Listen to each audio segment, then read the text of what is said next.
disabled.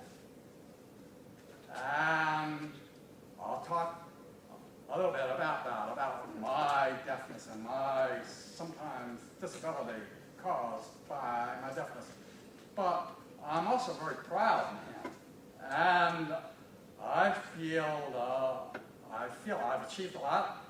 That I'm a high achieving and successful deaf person, and there's a distinction to that. I'm not successful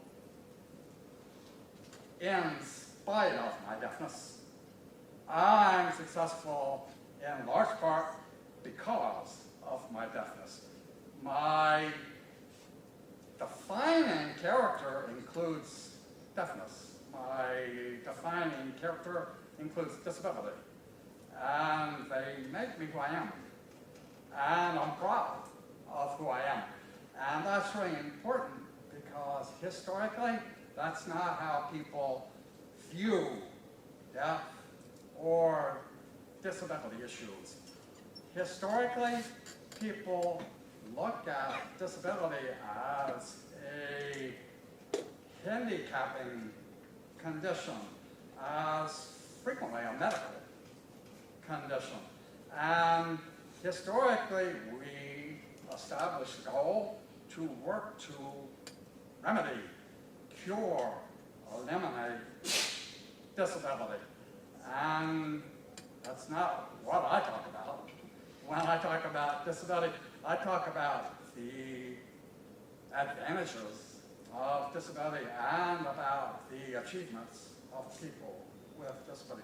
So I'm a spokesperson and an advocate for the rights and abilities of people with disabilities. So there's a distinction to that. Linda and I have a favorite Thai restaurant near our home in Washington, D.C. And my favorite food in that Thai restaurant is called Tom Kha Soup. Yeah, Tom Kha is, I can't even explain everything that's in it. But what makes Tom Kha Soup so good is that when you eat it, you taste many different flavors. And they're all unique, and you can taste the different flavors. So one spoonful, something is strong. The next spoonful, something else is strong. And they're all important, and they're all good. That's what I think about when I think about diversity. All the different flavors are important. My deafness is one flavor. My disability is one flavor. My ethnicity is one flavor. And everybody brings something. So for me, diversity definitions have to include disability and have to include deafness for them to be effective definitions, effective and inclusive. Once I went into a hotel and I was in line waiting to check in at this hotel. And so I watched the woman who was working behind the counter, and she was really easy to read. All right, I thought this is going to be easy and smooth because she's so easy to lip read. So my turn, I walked up to the counter and we started to talk, and then she looked down, was doing some paperwork, and she looked down and she talked while she was looking down. She was talking to the paper. So I had to tell her, you have to talk so I can see you because I'm deaf. So her whole communication changed. And instead of just continuing to talk the way she had been talking, she exaggerated everything she said. I can't even copy how she tried to talk to me. And communication became impossible. This was a woman who was easy to understand, who tried to help and made herself impossible to understand. So she was ignorant, too. her attitude was really good, was really, really good. But her knowledge and experience was not good. And therefore, the situation deteriorated. I kind of wish I could take her aside and say, let me talk to you about how to communicate with a deaf person, but there was a line of people waiting to check it. I never got there. With the examples like that are not just limited to deafness either. It's a disability thing, more generally. One of my favorite stories is about a high school girl in the Midwest. She was a wheelchair user. And she went to school one morning after a pretty big snowfall. In Washington, D.C., if a flake falls, they close schools. But in the Midwest, it can snow, and they keep schools open. So she got to school, and she wheeled up to the front of the school, and there were steps and a ramp. And when she got there, the custodian was busy shoveling the steps. So she asked him, can you shovel the ramp? And he's, I'm busy, I have to shovel the steps first. And she said, well, why can't you shovel the ramp? Then everybody can get in. And, you know, think about that. It's very simple. If the ramp's open, then everybody can walk up it or wheel up it. If the steps are open, then only people who can walk up it can get in. So the custodian was also ignorant. And again, you can't criticize him. It's just, he never had the experience or thought that it would be fair to everybody. It would provide access to everybody if we opened the ramp before we opened the steps. I confess to similar kinds of ignorance. When I became president, I said I was involved with disability issues. I don't know about other disabilities. I'm learning now. I know a lot more. But all of us are ignorant. And that's not a bad thing if you're willing and enthusiastic about learning what you don't know so you don't stay ignorant in that issue. I went to graduate school in the 1960s and 1970s, and that was before they even had a field of interpreting. There was no such thing as interpreting. So I have two strong memories from graduate school. One is an access issue.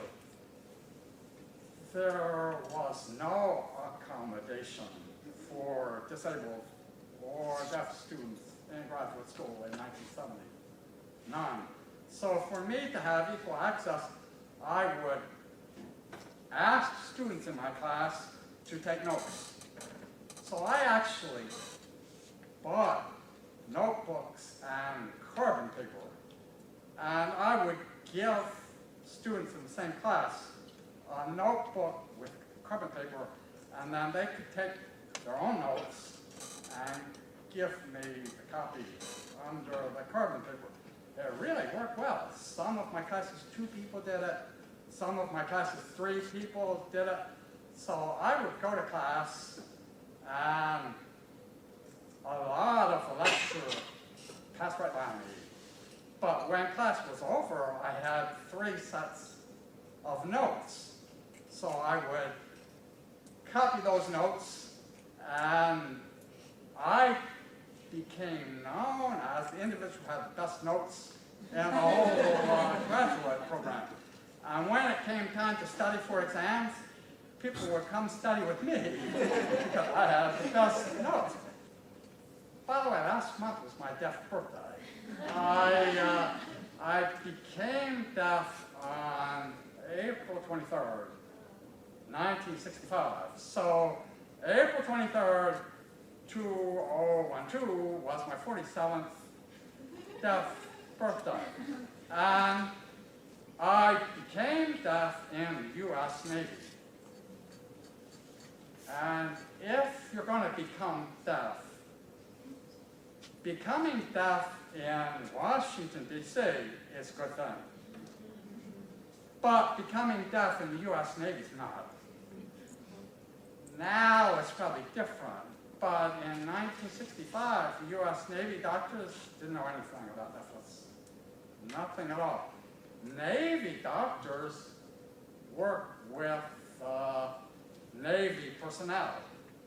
And nobody's deaf in the Navy. So I woke up deaf.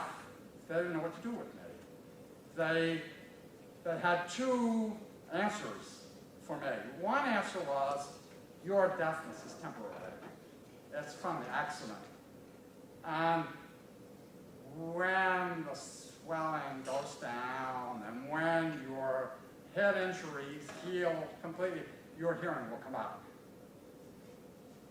The other answer was worse. The other answer was that I was faking my deafness.